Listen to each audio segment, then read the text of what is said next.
Македонското здравство е на колена. Бројот на починати бебиња на државната клиника е алармантен, а пациентите добиваат се полоши здравствени услуги. Додека стравот на граѓаните од одење во болница секојдневно расне, СДСМ единствено се грижи да ги задоволи финансиските апетити на криминалниот клан околу Зоран Заев.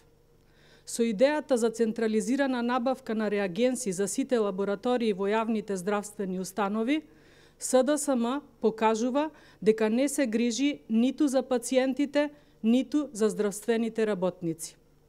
Во техничкиот диалог што го отвора министерот Филипче, недостасува уште да се посочи името на фирмата која што ќе го добие монополот и десетиците милиони евра кои ќе се слеваат од државниот буџет.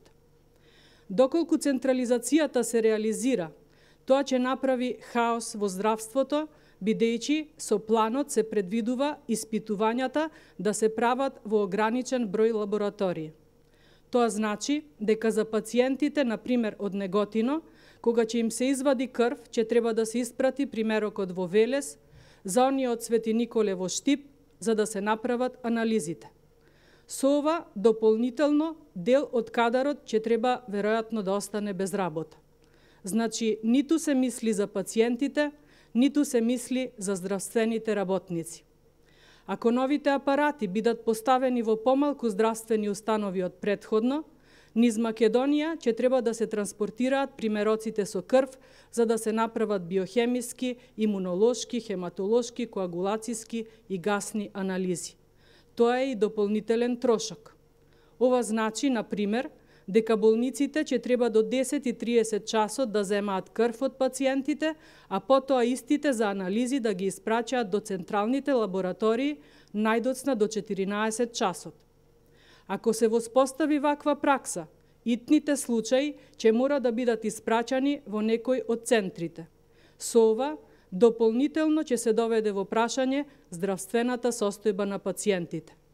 СДСМ со ова има намера да направи монопол на пазарот во оваа област и потоа една компанија би ја контролирала цената.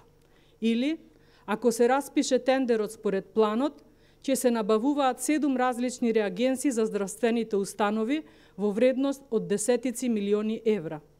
Тоа веројатно ќе биде од една компанија, со што истата ќе добие позиција на монопол на пазарот. Со тоа ќе се истисне конкуренцијата и во иднина токму таа компанија ќе влијае на цената на услугите и реагенсите. Ова е првиот проблем.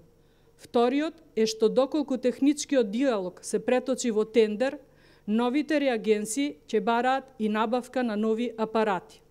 Бидејќи секој апарат не работи со секаков реагенс, тоа значи дека ќе се отстранат од употреба апаратите кои се користат и голем дел од нив се нови. Сето ова е за да се задоволи волјата и апетитите на поединците, а тоа ќе удри по џебот на граѓаните.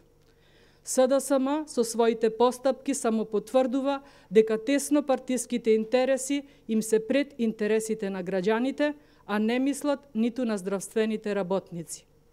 ВМРО ДПМН предупредува СДСМ да се откаже од сомнителните тендери, креирањето монополи и полнењето на џебовите на криминалниот клан, близок до Заев со пари од граѓаните.